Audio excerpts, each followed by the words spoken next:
travailler avec des acteurs de terrain. Donc des entreprises leaders dans leur domaine comme Renault et Engie, une école de formation Simplon, des startups, Neodia ou Fab Workplace, les Experia dont Aude et Flora, et on a également fait participer des associations, notamment des associations de la Fondation Femmes et Numérique, dont on fait partie d'ailleurs, et également des associations plus scientifiques comme Femmes et Maths, Femmes et Ingénieurs. Le deuxième objectif, c'est de donner un panorama global le plus complet possible de toutes les actions qu'on peut déployer. Et donc, on a rassemblé l'ensemble de ces actions en 3 ensembles. Un premier ensemble d'actions plutôt techniques, car on sait qu'on peut agir dès maintenant sur les différents systèmes d'IA existants en agissant sur les données et sur les algorithmes. Donc, nos actions poussent à développer des bases de données égalitaires et à concevoir et développer des algorithmes égalitaires. Mais changer la technique, ça ne suffit pas. Il faut la volonté. Et la volonté, eh bien, pour cela, il faut changer les comportements et les mentalités. D'où 2 ensembles d'actions de nature, d'une part, éthique et de nature humaine, d'autre part. De nature éthique, pourquoi? Parce qu'il faut mettre un environnement éthique qui va rassurer, qui va redonner ou donner confiance à l'usage de ces nouvelles technologies. Et ça passe, j'allais dire, depuis la définition d'une IA éthique, responsable, égalitaire, jusqu'à la mise en place de procédures, de normes, de labels, et également dans les instances de gouvernance et de régulation, la mise en place de la parité femmes-hommes. Les actions de nature humaine sont de former, d'informer, d'éduquer à la double culture et du numérique et de l'égalité femmes-hommes.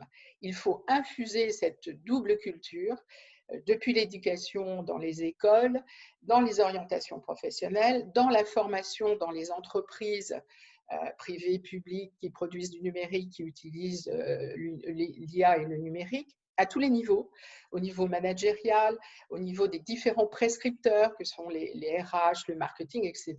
En fait, tous les utilisateurs de l'IA.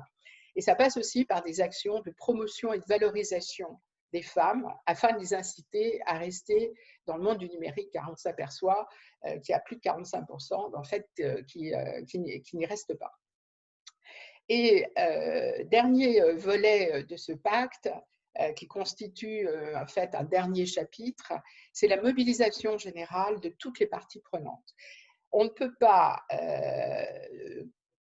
atteindre cet objectif d'IA responsable, éthique et égalitaire si l'ensemble des acteurs de la chaîne de valeur de l'IA ne se mobilisent pas et ne mettent pas en place des actions dans leur propre périmètre d'action, dans leur propre périmètre de responsabilité. Et ça veut dire que ce pacte s'adresse à tous les dirigeants, tous les managers d'entreprises publiques, privées, aux organismes de recherche, de formation, aux écoles, aux universités, aux entreprises globalement, aux responsables politiques également, aux médias qui peuvent avoir une influence sur le grand public et aussi les associations. Donc ce pacte est vraiment pour nous un enjeu de prise de conscience généralisée. Donc on va rentrer maintenant dans le débat. On a eu le soutien et on a le soutien de Cédric O, secrétaire d'État chargé du numérique, qui a été intervenu dans la conférence de la semaine dernière. Et aujourd'hui, nous avons le soutien également de Marlène Schiappa, secrétaire d'État sur les inégalités. Et avant de donner la parole à Aude et Hélène, qui vont vous donner leur point de vue, vous faire partager leur expérience, leurs travaux sur cette IA égalitaire, je vous propose d'écouter Marlène Schiappa. Toutes, et je l'espère aussi bonjour à tous. Je suis très heureuse de vous adresser cette vidéo à la proposition d'Olga Kroscianski afin de soutenir le pacte pour une intelligence artificielle égalitaire entre les femmes et les hommes, pacte pas sans elle lancé par le laboratoire de l'égalité. Je voudrais d'abord saluer cette initiative qui réunit des organisations, entreprises, associations engagées pour véritablement changer les choses dans ce secteur. L'intelligence artificielle et le monde de la tech plus généralement se conjuguent aujourd'hui essentiellement au masculin, avec seulement 12% de femmes. C'est un secteur traditionnellement investi par des hommes, du fait de la non-mixité des métiers, mais aussi du sexisme et des stéréotypes toujours ancrés, avec cette répartition hommes dans la tech, femmes dans le care. Il y a un enjeu sociétal, mais aussi un enjeu économique. Nous vivons depuis quelques années une crise de l'orientation des jeunes filles dans les filières d'avenir, et notamment du numérique. C'est ce que montrent très bien les études de GenderScan. Si les femmes sont moins formées, ça veut dire que tout un pan de l'économie, les secteurs majoritairement investis par les femmes, santé, sanitaire et sociale, services à la personne, tous ces secteurs passeront à côté de la transformation digitale. Les femmes ne peuvent pas être absentes d'un secteur en plein essor, et nous devons travailler à l'orientation des jeunes filles vers ces filières. C'est pourquoi nous y travaillons avec Bruno Le Maire, le ministre de l'économie et des finances, et avec Frédérique Vidal, la ministre de l'enseignement supérieur et de la recherche. Nous avons reçu les résultats d'une mission que j'ai confiée à Chiara Corazza, directrice du Women's Forum, sur l'orientation des jeunes filles dans les métiers d'avenir, dont la tech et l'intelligence artificielle, dans lesquelles elles sont particulièrement sous-représentées. Les femmes représentent 52% de l'humanité. Comment croire que le monde de demain sera construit pour elles, mais sans elles, si elles ne font pas partie de celles et ceux qui conçoivent les algorithmes? Si elles ne sont que 22% à occuper les fonctions d'experts et de conception dans le domaine de l'intelligence artificielle. Le monde de demain, il doit se construire non seulement pour les femmes, mais surtout avec les femmes. Je vous exprime donc mon plein soutien pour ce pacte Pas sans elles, et je vous souhaite d'excellents débats autour d'expertes de l'intelligence artificielle, d'entrepreneuses engagées pour l'égalité femmes-hommes et pour que les femmes prennent toute leur part dans le monde de demain dès aujourd'hui, et que le numérique se conjugue aussi au féminin. Donc, Aude, je te propose d'ouvrir le débat et donc de rappeler un peu les travaux que vous avez menés avec Flora, vos propositions et votre, j'allais dire, partage d'expérience dans ce domaine de l'IA égalitaire. Bonjour tout le monde, je m'appelle Aude Bernem. Il y a un an, on a coécrit un ouvrage avec Flora Vincent qui s'appelle L'intelligence artificielle pas sans elle, qui s'intéressait à ces questions. Et donc, j'aime toujours un peu préciser d'où vient le fait que je sois là. Donc, en fait, moi, je suis scientifique, je ne travaille pas au quotidien, je ne suis pas chercheuse en intelligence artificielle. Donc, ça, je veux juste le préciser dès le départ. Donc, le côté experte en IA, c'est sûr, on va dire que je me suis intéressée à une partie particulière de ces sujets-là. Donc, moi, je suis généticienne, microbiologiste. En ce moment, je travaille en postdoctorat dans l'Institut Weizmann.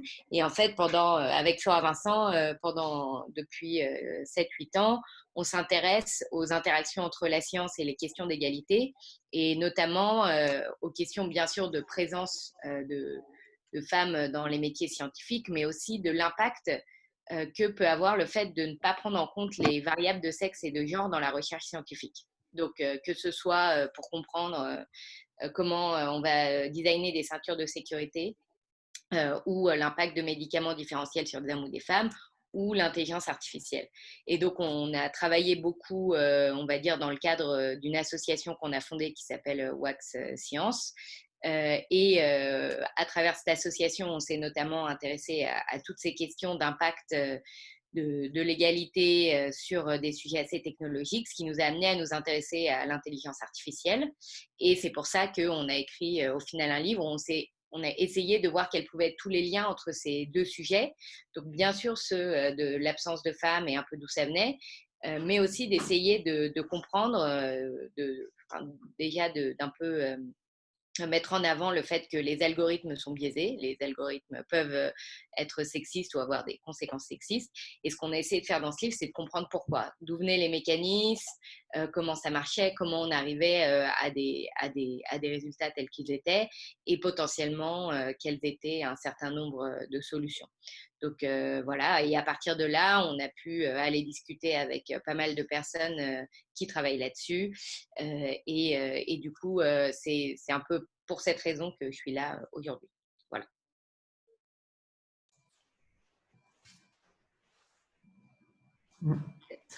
C'est à moi, Muriel, c'est ça? Bonjour à toutes et à tous. Je suis, quant à moi, une entrepreneure du digital. J'ai dirigé Sarenza pendant 12 ans, je développe maintenant Fab Workplace, une entreprise qui s'occupe du confort des salariés à leur bureau, afin qu'ils aient plus de plaisir à venir le matin. Autant dire que ce n'est pas une activité facile en ce moment. Je suis également très engagée sur l'égalité professionnelle depuis de nombreuses années. Et donc, j'ai participé au groupe de travail sur le pacte à 3 titres. D'abord en tant qu'entrepreneur du digital, en tant qu'actrice de l'égalité professionnelle également, et puis en tant que chef d'entreprise. Donc, en tant qu'entrepreneur du digital, j'ai besoin d'équipes diverses pour plus de créativité et plus d'intelligence collective. Des tonnes d'études partout dans le monde expliquent que l'intelligence collective fonctionne mieux avec la diversité.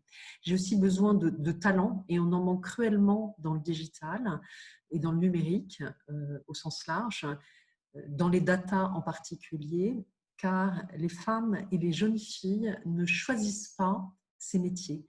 Et c'est complètement incompréhensible d'un point de vue rationnel quand on sait que ce sont des emplois intéressants, bien payés, qui ont un besoin très important sur le marché. J'ai d'ailleurs, à titre personnel, pour mieux comprendre ce sujet, c'est vous dire que je suis impliquée, j'ai plongé en faisant une école de code, un bootcamp de 3 mois l'été dernier, pour mieux comprendre ce métier et pourquoi il paraissait réservé aux hommes. Et ma conclusion, c'est que les métiers du code, de la data, en particulier, sont absolument passionnants, créatifs et pas du tout réservés aux hommes, alors qu'effectivement, dans les formations, on a 90% d'hommes et 10% de femmes. Et du coup, ensuite, dans les entreprises, il y a un phénomène qui est assez terrible, puisque quand il y a moins de 20-30% de femmes dans une équipe, on constate que les femmes ont tendance à partir parce qu'elles sont en minorité. Il y a des comportements qui s'installent avec lesquels elles ne sont pas confortables, et donc leur nombre a encore tendance à baisser au fur et à mesure des années. Donc c'est assez terrible. Et en tant qu'entrepreneur du digital, bien entendu, je ne veux pas reproduire de biais sexistes à travers des algorithmes et des données. Donc, évidemment, en matière RH, puisque si on s'appuie sur le passé, et c'est vrai que quand on utilise quotidiennement des données en entreprise, et puis qu'on a travaillé sur des algorithmes, on comprend extrêmement bien que finalement, ça ne fait que reproduire, les algorithmes ne font que reproduire le passé. Et si le passé est sexiste, la reproduction est forcément sexiste. Donc, il faut travailler, il faut avoir un comportement actif pour réussir à sortir de cet engrenage qui nous enferme. Cet engrenage qui nous enferme, on le ressent tous quand, sur les réseaux sociaux, on est embarqué dans un flux d'informations qui correspondent à ce qu'on a déjà regardé, par exemple. Mais l'ensemble des algorithmes réagissent de cette façon-là, c'est-à-dire que ça s'appuie sur le passé. Et le passé était sexiste, il faut construire un futur différent. Donc ça, c'est mon côté entrepreneur du digital. En tant qu'actrice de l'égalité professionnelle, j'ai constaté que la formation aux biais et aux stéréotypes de genre de l'ensemble des salariés, je dis bien de l'ensemble, c'est la méthode la plus efficace pour avancer significativement et rapidement sur l'égalité professionnelle. Parce que la plupart des personnes ont simplement besoin de prendre conscience des problèmes pour ne pas les reproduire. Là, il y a très peu d'intentions sexistes en réalité. En revanche, il y a très peu de prise de conscience aussi. On pense qu'on est à l'abri parce qu'on sait bien que les femmes et les hommes sont égaux. La réalité est très très différente. On est tous le produit d'une éducation et d'une culture. Et moi y compris, j'en reproduis sans le savoir. Et donc, on a besoin d'être formé à la non-reproduction de stéréotypes. Et c'est extrêmement efficace. Et donc, ça m'amène à ma troisième casquette, qui est celle de ma casquette de chef d'entreprise.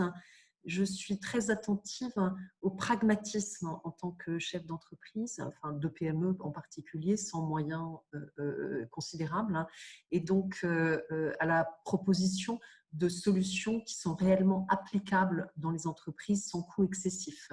Donc, c'était aussi une de mes casquettes dans ce groupe de travail. Merci Hélène. Alors justement, comme tu parlais, il y a une question, là je suis en train de lire la colonne des questions. Il y a une question sur les métiers dans la data. Donc, quand vous dites data, quels sont les noms des métiers y afférents? Donc, data scientist, mais y a-t-il d'autres métiers afférents à ces data? Alors, data scientist, c'est en général, on met dans ce terme-là les personnes qui conçoivent les algorithmes. Donc, eux, c'est vraiment effectivement des personnes qu'il faut absolument former à la prise de conscience parce que c'est eux qui vont travailler sur les algorithmes pour les rendre les plus efficaces possibles. Mais les métiers de la data, il y en a d'autres. Il y a les gestionnaires de bases de données en particulier. Et puis les data analysts, ceux qui analysent les données. À Aude peut-être. Je pense que ça peut aller même encore plus loin. Il y a des nouveaux métiers, par exemple, autour du data design, pour essayer de comment on va pouvoir rendre compte au final de qu'est-ce que ça représente en fait ces données-là. Moi, je pense que par exemple, avec c'est des métiers, on a vu leur importance avec la crise du Covid, où tout d'un coup, il y a plein de données, on ne sait pas comment faire, il y a des graphes partout, et comment on arrive à faire que tout cet amas de données veulent dire quelque chose et soit compréhensible par quelqu'un qui ne connaisse pas. Voilà. Donc, les métiers autour des données, pour moi, sont en train de se développer à toute vitesse et presque dans chaque type de compétences et d'expertise, en fait, peut ensuite être utilisé autour des données. Donc, il y a aussi beaucoup de startups qui vont maintenant, oui, en effet, faire de l'analyse de ces données-là, mais dans une vision très précise pour aller chercher des choses particulières. Il y en a qui vont aussi aller, bon, ça paraît pas très glamour, mais il y a des gens qui vont aller essayer de récupérer des données aussi. Donc ça peut être aussi tout un travail d'essayer de savoir comment on récupère les données personnelles des gens.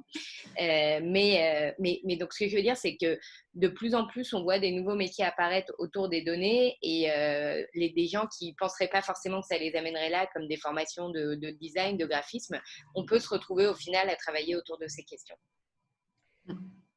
D'où aussi le sujet de l'orientation des jeunes filles dans les écoles vers ces nouveaux métiers. Alors bien évidemment, et Aude, tu disais que c'est en train d'apparaître suite à cette crise sanitaire, mais aujourd'hui on s'aperçoit qu'il y a très peu de connaissances de tous les métiers du numérique. On parle beaucoup du codage, mais il n'y a pas que le codage, et on ne présente pas assez dans les écoles, que ce soit au collège, au lycée, pour l'orientation ensuite dans les classes préparatoires ou dans les universités, l'ensemble de ces métiers. Et ça, c'est un peu un défaut. Et par ailleurs, on s'aperçoit, et on le dit dans le pacte, on a ce qu'on appelle une hyper-précarisation dans des métiers connexes à l'IA, qui consiste à nettoyer, entre guillemets, les bases de données pour vérifier les images, les datas, etc. Mais ces métiers qui sont peu valorisés, qui sont un peu, comme on dit, du back-office, aujourd'hui sont confiés majoritairement à des femmes. Donc là aussi, il va falloir contrôler que la plupart des femmes ne se retrouvent pas dans ces métiers à moindre valeur ajoutée.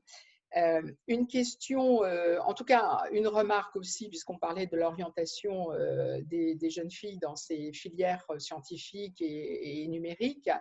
Alors juste un commentaire qui est fait par Isa. Certaines classes préparatoires scientifiques, dont Sainte-Geneviève, donc Sainte-Geneviève, grande classe préparatoire très connue notamment dans le monde parisien, limite aujourd'hui encore le nombre de filles à moins de 30%. Et donc, ça signifie que dans 5 ans, ce seront encore 70% d'hommes qui occuperont les postes, les plus hauts postes et décideront. Et aujourd'hui, on a eu encore des chiffres, notamment au travers des enquêtes de Gender Scan, qui montrent, par exemple, qu'en première, on a 17% de filles qui ont choisi l'option en première qui ont choisi l'option scientifique et informatique. Donc, les chiffres sont plutôt plus mauvais. Enfin, c'était un constat en 2019 par rapport à l'étude d'il y a 5 ans. Je peux juste rajouter quelque chose. Je pense que c'est encore plus déprimant que de 5 ans, les gens qui occuperont les hauts postes.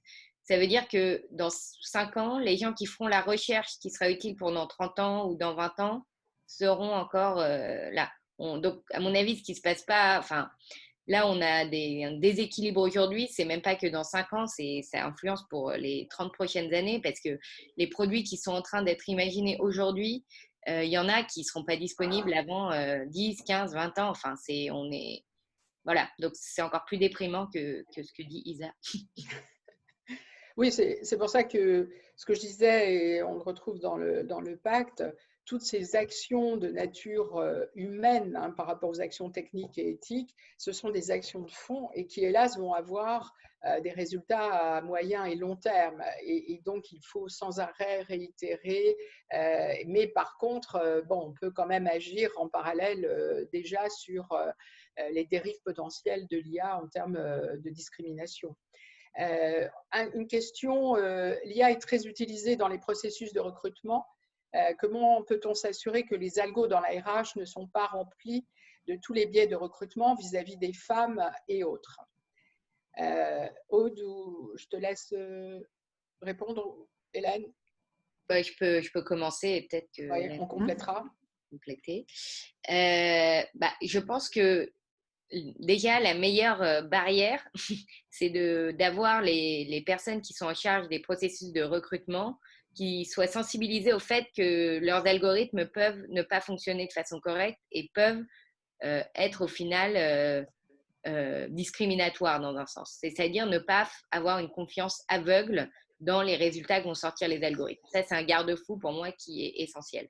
Ensuite, si on veut s'intéresser à comment on peut produire, moi je pense qu'il est possible de façon technique d'essayer dans ces algorithmes de les coder en ayant en tête qu'il faut qu'ils soient égalitaires.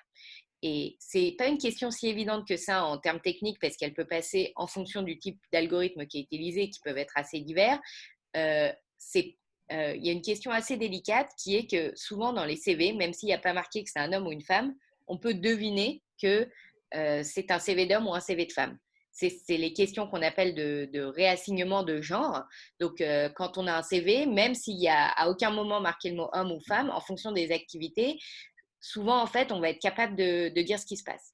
Et c'est d'ailleurs ce qui s'était passé dans une étude qui a été pas mal médiatisée où en fait Amazon avait essayé un programme de recrutement en utilisant des algos sur des postes techniques et il s'était trouvé que les postes techniques en question chez Amazon historiquement avaient été occupés à 83% de temps par des hommes et même si le logiciel en question ne leur avait pas dit choisissez des hommes, il y avait de facto une espèce de réassignation du genre qui avait été faite sur les CV et des CV d'hommes qui étaient choisis préférentiellement.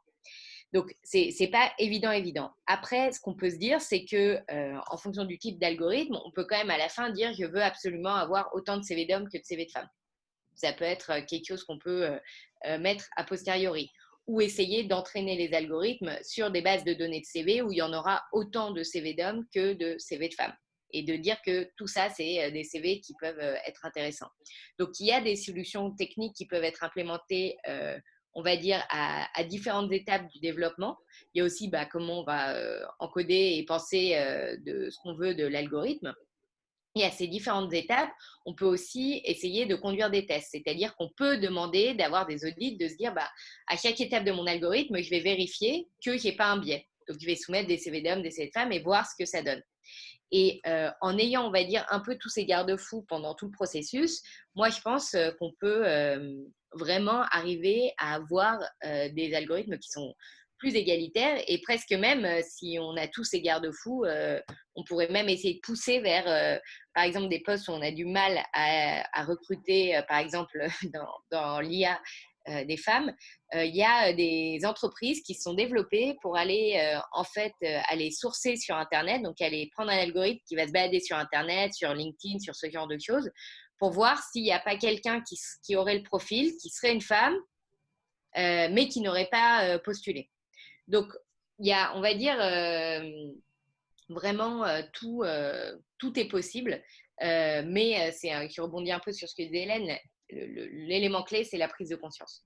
Une fois qu'il y a une prise de conscience et qu'il y a une volonté que ce soit une priorité, ensuite les solutions techniques peuvent être déclinées. Oui, il y a une question qui disait comment est-ce que je peux contribuer. Le pacte, en fait, apporte un certain nombre de solutions. Et donc, la première chose, c'est au niveau de son entreprise, de son organisation, de son lycée, parce qu'il y a beaucoup de questions sur l'éducation. On peut contribuer en faisant tout simplement adopter le pacte par l'organisation, l'entreprise, le service, l'équipe, et ensuite en demandant des formations sur cette prise de conscience aux stéréotypes. Parce que les algorithmes, il y en a un certain nombre qui vont rester imparfaits. Les bases de données, il y en a plein qui vont rester imparfaites pendant longtemps. Donc, l'idée, c'est de corriger au fur et à mesure, mais ça ne va pas être le cas dans un claquement de doigts. Donc, l'idée, c'est de vraiment comprendre l'enjeu et la façon dont ça se passe, de comprendre ce que c'est qu'un jeu de données, de comprendre ce que c'est qu'un algorithme, et puis, du coup, de scruter les résultats en se disant est-ce que ces résultats sont égalitaires ou pas.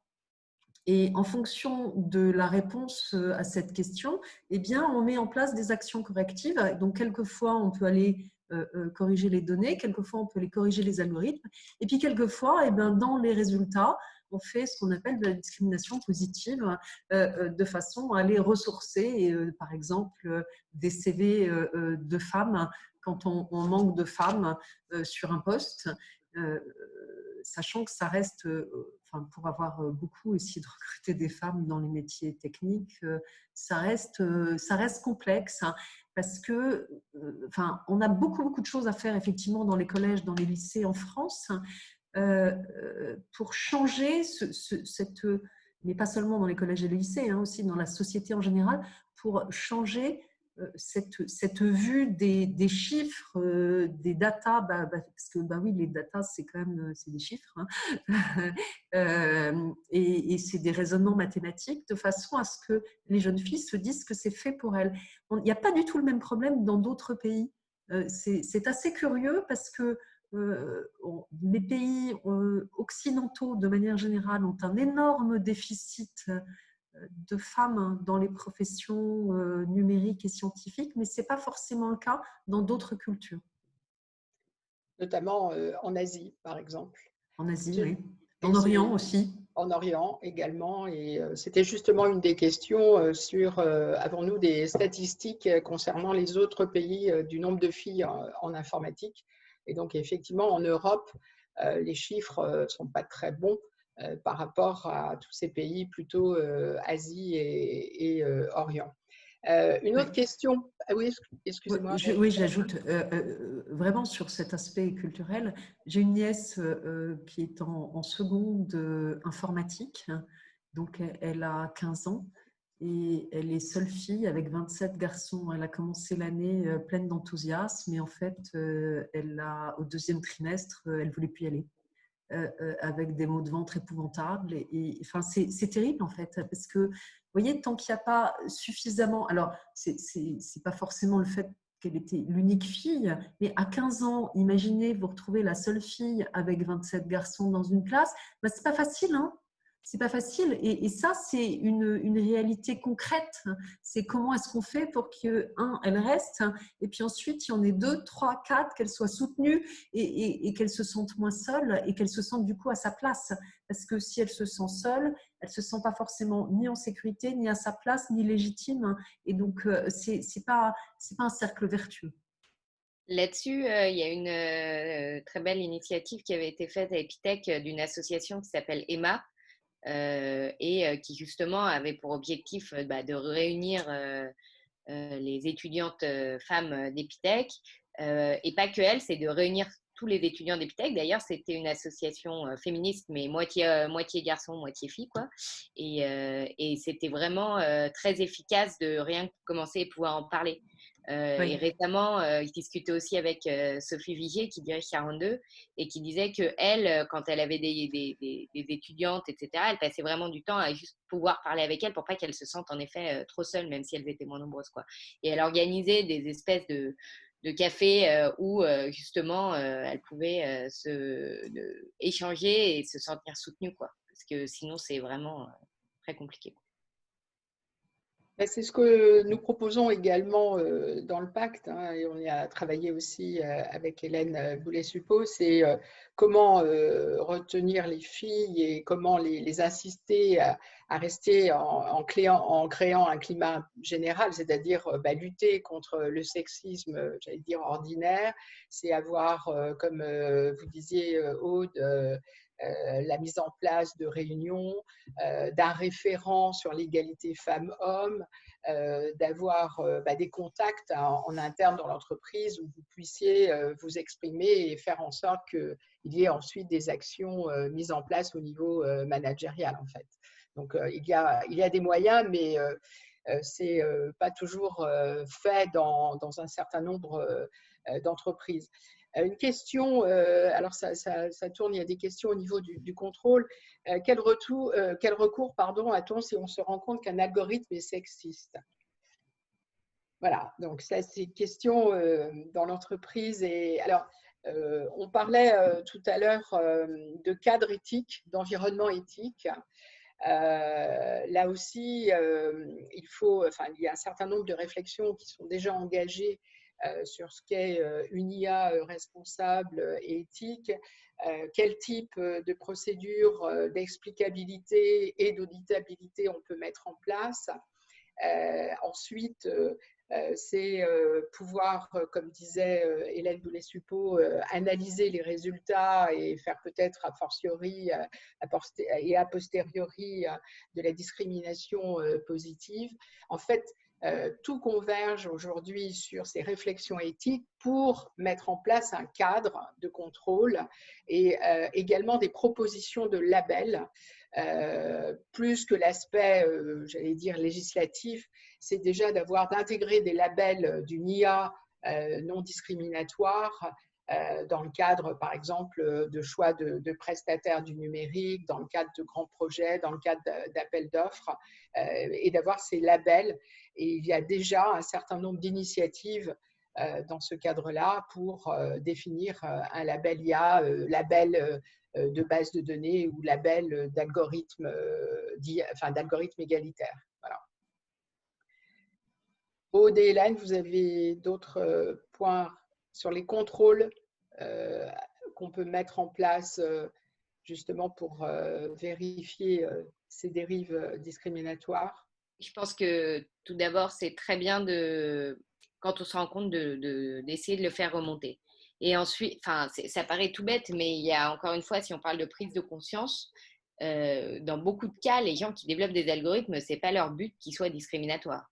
Donc, il y a peut-être simplement le fait qu'ils n'ont pas été testés sur les bonnes personnes ou au bon moment. Et donc, ça, c'est juste pour donner des exemples. Dans beaucoup de cas, les premiers, on va dire, lanceurs d'alerte qui ont eu lieu sur les biais des algorithmes, c'est des gens qui, en fait, n'avaient pas le profil type de développeurs qui avaient développé ces algorithmes. Je m'explique, par exemple, si on parle de logiciels de reconnaissance faciale, donc on peut voir que ceux qui permettent de déverrouiller son téléphone. Il y a des travaux d'une étudiante du MIT qui s'appelle Joy Bolawini qui a démontré qu'en fait, ces logiciels marchaient beaucoup moins bien sur des femmes noires. Et comment elle s'en est rendue compte? Elle, c'est une jeune femme noire et ces algorithmes marchaient vachement moins bien sur elle que sur les personnes qui étaient à côté d'elle, qui étaient des jeunes hommes blancs. Et on peut assez facilement s'imaginer que si on a dans l'équipe qui a développé ce type d'algorithme, beaucoup d'hommes ou de femmes blanches, ils l'ont testé sur eux, voilà, ça marche très bien, pas de souci. Mais tout d'un coup, elle qui arrive et qui fait ce test, ça marche moins bien. Et en fait, du coup, l'important, c'est de faire remonter. Ça a été le même cas pour un homme. Ça, c'est une histoire. Donc, c'était un homme qui vit en Australie et qui essaie de faire des papiers d'identité. et il faut mettre sa photo, je pense que tout le monde a été confronté à ce genre de problème, mettre sa photo en ligne. Et il faut que la photo respecte un certain nombre de choses. Il ne faut pas sourire, il faut avoir les yeux ouverts, il ne faut pas avoir de lunettes, etc. Et le problème, c'est qu'il n'arrivait pas à rentrer sa photo parce que cet homme est asiatique et du coup avait les yeux très plissés. Et l'algorithme répondait systématiquement que cette personne avait les yeux fermés. Et on voit très bien les limites que ça peut avoir, mais dans ce cas-là, il faut absolument essayer de faire remonter ces informations pour pouvoir ensuite, comme disait Hélène, apporter des éléments correctifs. Donc, il y a vraiment pour moi un côté très important, c'est une vigilance, on va dire, citoyenne de la part de toutes et tous, de faire remonter ces choses-là. Faire remonter ces choses-là à la société qui utilise ces algorithmes, qui peut-être ensuite ira demander des comptes à la personne qui a créé ces algorithmes. Parce que la personne qui les utilise n'est pas forcément la personne qui les a créés. Donc, il faut que, pour moi, idéalement, il y ait des types de contrôles qui soient faits par les créateurs, les utilisateurs, disons les sociétés, et on va dire les clients ou les personnes qui, au final, se retrouvent à faire ça. Et dans tout ça, je pense qu'en ce moment, il y a des normes qui sont en train d'être mises en place, il y a des chartes de bonne conduite. Il faut juste se dire que tout ça, c'est quand même assez récent, donc ça prend le temps de se mettre en place et au final beaucoup plus vite que dans plein d'autres secteurs. Donc moi, j'ai bon espoir que petit à petit, on arrive à un peu à une espèce de bonne pratique où les gens puissent suivre un certain nombre d'étapes pour vérifier que bon, c'est bon, quand je teste sur ce type de population, ça marche, sur ce type-là aussi, etc. etc. Mais dans la très, très grande majorité des cas, il n'y a aucune intention. Quand il y a intention sexiste, alors là, pour le coup, je ne suis pas une pro de la législation sur l'égalité, mais je suis absolument sûre qu'il y a des retours juridiques quand il y a intention sexiste. Mais il n'y a en général pas d'intention. C'est ça qui est terrible, cette histoire de reconnaissance faciale. Elle permet de vraiment bien comprendre comment fonctionne un algorithme. Un algorithme, c'est un programme qui s'est entraîné pendant un certain temps sur des données. Or, si c'est des hommes jeunes blancs qui ont travaillé sur les données, ils ont travaillé avec des données qu'ils connaissent. Les êtres humains, en général, reproduisent inconsciemment un certain nombre s'intéressent plus facilement à ce qui leur ressemble qu'à ce qui ne leur ressemble pas. Et donc, ils ont entraîné leurs algorithmes sur des photos d'eux-mêmes, de leurs amis, etc. Et donc, du coup, l'algorithme, il a appris sur certains jeux de données. Et c'est tout l'intérêt de ce pacte, c'est vraiment que de plus en plus de personnes comprennent comment ça fonctionne sans savoir le faire. L'objectif, ce n'est pas de savoir le faire, c'est de comprendre d'où ça vient en fait. Ça ne vient pas d'une intention, ça vient d'une reproduction, dans la plupart des cas involontaire. Alors, ça ne va pas suffire en général parce que derrière, il faut faire retravailler les gens sur le code, etc. Ça prend toujours un peu de temps, mais ça fait évoluer les choses que de remonter le sujet. Si je peux juste, je suis en train d'avoir le chat, donc pour rebondir sur certaines des questions qui sont posées, de savoir s'il n'y a pas des contrôles tests avant une mise sur le marché à l'instar des médicaments. Alors moi, je suis vraiment d'accord avec ce genre de remarque. Je pense que en fait, pour tous les produits auxquels on a accès aujourd'hui, je veux dire, il y a des normes pour des chaises, il y a des normes pour des tables, il y a des normes pour la nourriture qu'on mange, pour que ce soit sécuritaire, etc. Selon moi, ça devrait être la même chose pour les algorithmes. Donc, je pense que c'est des choses qui sont en train d'être mises en place. Ça commence sûrement par des chartes de bonne conduite. Et est-ce que c'est suffisant? J'en sais rien. J'aurais tendance à dire non, mais on peut toujours rêver. Et du coup, si ce n'est pas suffisant, de transformer ces chartes de bonne conduite en espèces de normes ISO qu'il faut respecter. Et avant de pouvoir mettre sur le marché un algorithme, on le fait. Le problème, en comparant un algorithme versus un médicament, c'est les coûts engagés. Donc, un algorithme, c'est tellement facile à faire et on peut ensuite le mettre, on va dire, sur le marché que payer pour montrer ou travailler, prendre le temps de montrer que c'est égalitaire, en fait, ça demande de l'argent. Et pour ça, il faut de la volonté. Et comment on peut bouger ça? C'est-à-dire que les clients qui vont acheter ces algorithmes, et par client, ça peut être dans son entreprise, si on va utiliser une solution de recrutement, par exemple, de s'assurer que ce soit quelque chose qui a été testé. Et si ensuite on dit, si vous n'avez pas testé, non, c'est dans ce genre de démarche qu'on va pouvoir pousser vers des choses comme ça. Il y a une autre question qui dit est-ce qu'on croit en une IA antiraciste, antisexiste, anti-LGBT-phobie? Alors, moi, j'espère et je suis très optimiste que la société en général va être non raciste, non sexiste, non LGBT-phobe. Malheureusement, on voit bien en ce moment, on n'est pas vraiment, on n'y est pas encore du tout et il y a un côté très déprimant. L'IA, c'est un autre produit de nos sociétés. Donc, elle reflète, c'est pas comme si elle avait créé des choses qui n'existaient pas avant. C'est peut-être un magnificateur, on le voit et ça nous paraît choquant parce que tout d'un coup, quelque chose qui est subjectif mais auquel on est habitué parce qu'on dit ah c'est des êtres humains, ah oui mais tu sais raciste, la façon dont cette personne a été éduquée, j'en sais rien. Une machine ça devient intolérable. Mais en fait, ça devrait être intolérable tout court. Et il n'y a pas de raison que ce soit moins tolérable pour une machine que de la part d'un être humain. Donc, j'espère qu'on va vers une IA antiraciste, antisexiste, anti-LGBTophobe. Mais bon, pour moi, ça dépend uniquement de la volonté des humains qui l'utilisent, la créent et s'en font. Donc, c'est vraiment quelque chose qui, au final, ça peut paraître comme quelque chose de très objectif parce que machine, parce que mathématique, mais c'est extrêmement subjectif et ça dépend uniquement des personnes qui sont derrière et qui l'utilisent. Donc, si on va vers une société moins raciste, moins sexiste, bah oui, l'IA à ce moment-là suivra. Il y avait, puisqu'on reparlait de bases de données, il y avait une question sur l'existence de bases de données égalitaires et d'en citer une ou deux de ces bases de données déjà égalitaires déjà existantes. Aude, Oui, alors là-dessus, IBM avait sorti, si je ne m'abuse, l'année dernière, une base de données d'images de 30 000 images pour entraîner des algorithmes qui avaient pour objectif, justement, je crois que c'était pour les algorithmes de reconnaissance faciale, d'être représentatifs d'une certaine diversité. Je pense qu'il y a des travaux d'autres compagnies qui, eux aussi, essayaient de le mettre en place.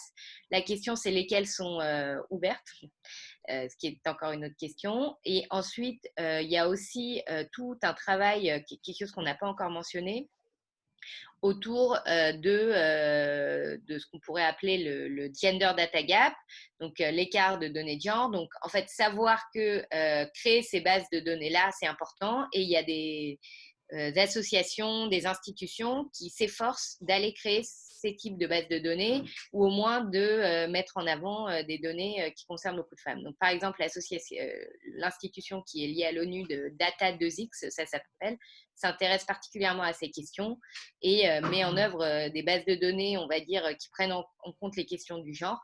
Récemment, il y a un livre qui est sorti, il y a un courant qui se développe, bon, c'est en anglais, je n'ai pas trop vu encore en français, qui s'appelle Data Feminism, qui a pour objectif en fait de justement travailler sur la question de ces données et que du coup ces données-là soient… parce que des bases de données genrées égalitaires, il faudra en développer dans tous les domaines. Il n'y a pas une base de données qui sert à tout. Donc, c'est assez compliqué de donner des exemples. Il faudrait des exemples précis dans chacun des domaines.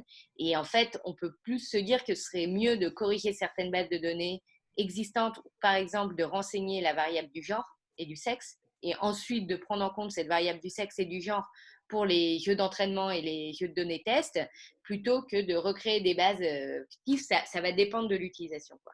Mais cette question des données, elle est vraiment essentielle.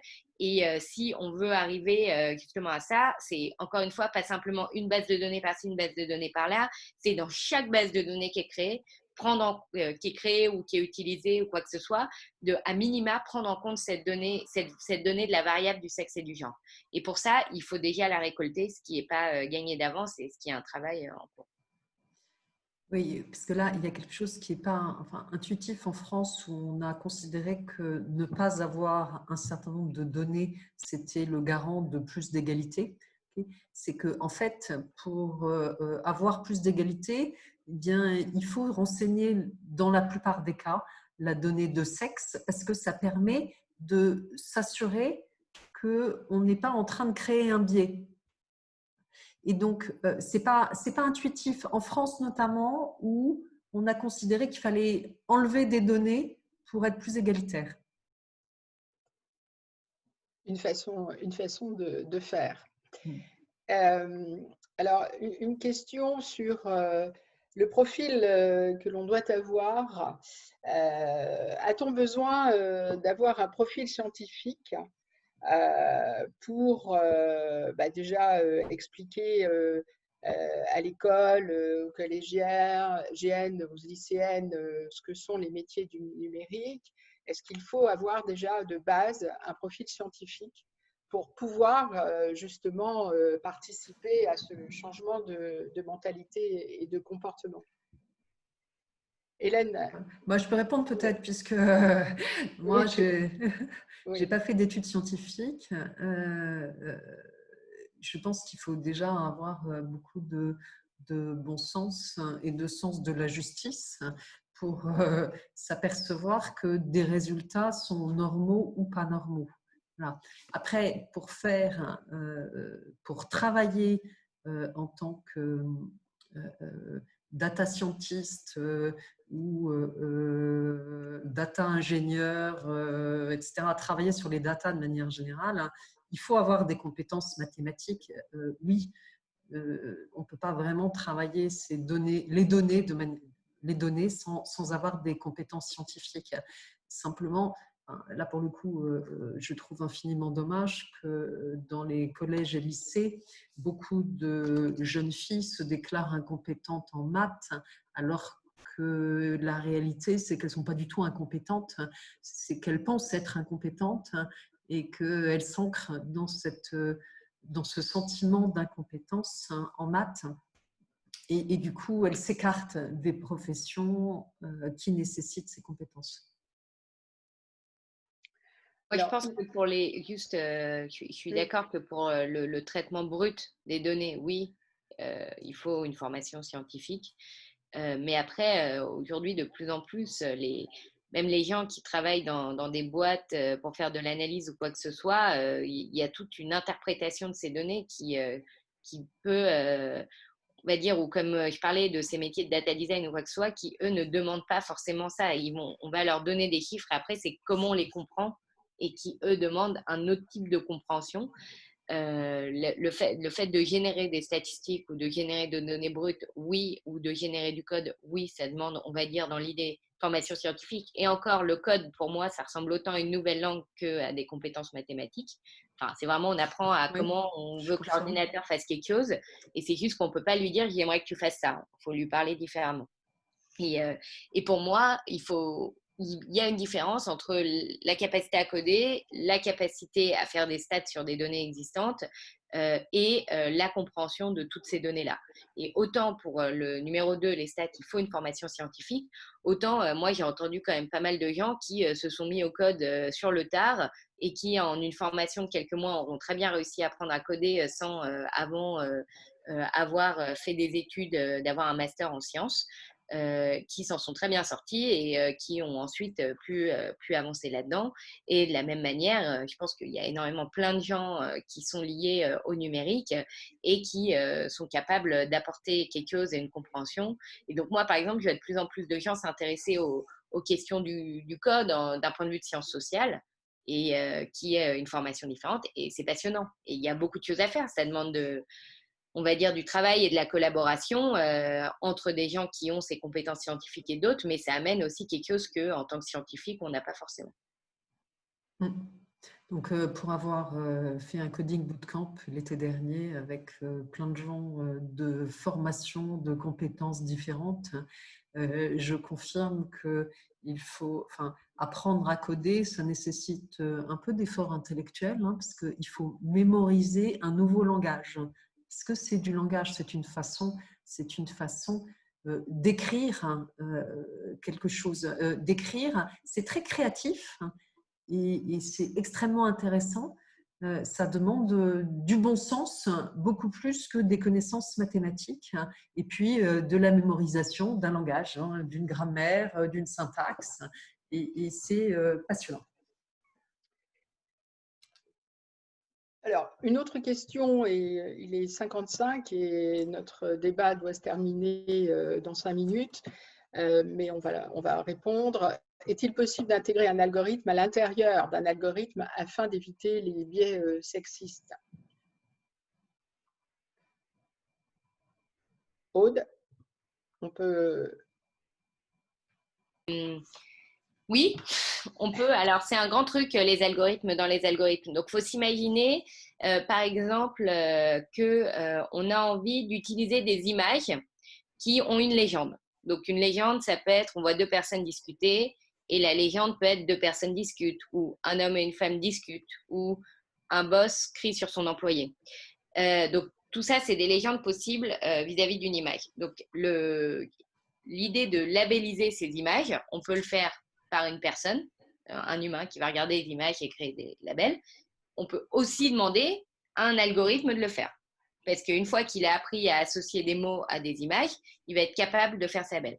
Donc, on peut s'imaginer. Donc, ce qui a été montré, c'est que donc, ce type de choses-là existe et pour le moment, ce type d'algorithme-là amenait plus de biais sexistes qu'il n'en enlevait, ce qui est encore un peu déprimant. Mais là encore, on peut un peu inverser le processus et essayer de se dire qu'on va s'assurer que ce premier algorithme qui soit dans un autre algorithme soit lui-même égalitaire. Donc ça, c'est possible. Donc c'est des questions, par exemple, de labellisation, mais il y a énormément d'autres exemples. Donc faut s'imaginer, hein, un algorithme, c'est une recette de cuisine. Hein. Ça veut dire que c'est un certain nombre de règles qui vont être suivies. Et donc, on peut toujours avoir l'effet poupée russe. Donc, on peut avoir un algorithme qui va être lui-même plus égalitaire. Et ces bouts de code qu'on peut comprendre comme des algorithmes sont souvent réutilisés dans on va dire, d'autres… quand on fait une béchamel, c'est une recette en soi, mais quand on fait des lasagnes, on utilise une béchamel. D'accord? Donc, dans ces cas-là, on peut bien comprendre que dans d'autres algorithmes, on va utiliser d'autres bouts de ce code. Et si on s'assure que ce bout de ce code, que cette béchamel, elle est égalitaire, dans ce cas-là, on peut même penser et espérer influencer les lasagnes ou l'algorithme supplémentaire, que lui aussi, cet algorithme-là, sans même le savoir, sera plus égalitaire qu'il ne le pense parce qu'il a réutilisé un bout de code qui faisait les choses de la manière dont on voulait. Alors, je ne voudrais pas rajouter du débat dans le débat, mais apparemment, et en avoir discuté avec certains experts, il est difficile de pouvoir contrôler des IA avec les machine learning, avec l'apprentissage, et surtout dans des systèmes très complexes à base de réseaux de neurones qui supercouchent, etc. Et donc, effectivement, ça peut être fait dans des algorithmes de type simple, entre guillemets, hein, ce qu'on appelle les algorithmes linéaires, et dans d'autres qui sont beaucoup plus complexes, et surtout dans les phases d'apprentissage, très, très compliquées à détecter, et donc, de fait, bien évidemment, à corriger. En fait, le problème, c'est que dans les algorithmes de machine learning et notamment des réseaux de neurones, on comprend très mal ce qui se passe. Dans beaucoup d'entre eux encore, il y a ce concept de boîte noire, c'est-à-dire qu'on a un résultat à la fin, mais alors on ne sait pas du tout comment on l'a obtenu. Pour une scientifique, c'est très dérangeant hein, parce qu'on n'aime pas du tout ce genre de choses. Mais dans ces cas-là, dans ce type d'algorithme-là, qui peut être spécifique, comme on ne comprend pas ce qui se passe, en effet, il n'y a aucune chance qu'on comprenne d'où vient, par exemple, si à la fin le genre réapparaît, on a très peu de chances de comprendre pourquoi. Et c'est pour ça que pour ce type d'algorithme-là, là encore, la solution technique doit être adaptée. Il faut qu'on check a posteriori. Parce qu'il n'y a aucun moyen de checker pendant ou de checker avant, parce qu'au final, il n'y a aucun contrôle et aucune compréhension de comment cette variable-là peut être intégrée. Je suis complètement d'accord. Donc, nous n'avons plus qu'une minute. Il y a encore un certain nombre de questions. On va arrêter, comme on avait prévu la fin à 11 heures. On va bien évidemment répondre à toutes les questions auxquelles on n'a pas répondu.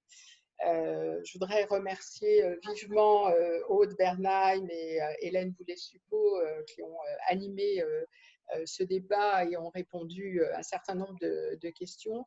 Et en conclusion, je dirais ce pacte a une ambition, comme vous l'avez compris, de prise de conscience généralisée. On n'a pas toutes les solutions, on en a un certain nombre, on a des propositions, mais c'est effectivement en se mobilisant tous, et on l'a dit durant ce débat, en mobilisant toutes les parties prenantes, que nous arriverons à faire de l'IA une IA égalitaire et responsable et éthique. Donc, j'encourage tout le monde à lire ce pacte. On a mis le lien dans les conversations et de vous approprier ce pacte pour, à votre périmètre d'action et de responsabilité, déployer les actions que nous proposons. Mais le travail ne fait que commencer.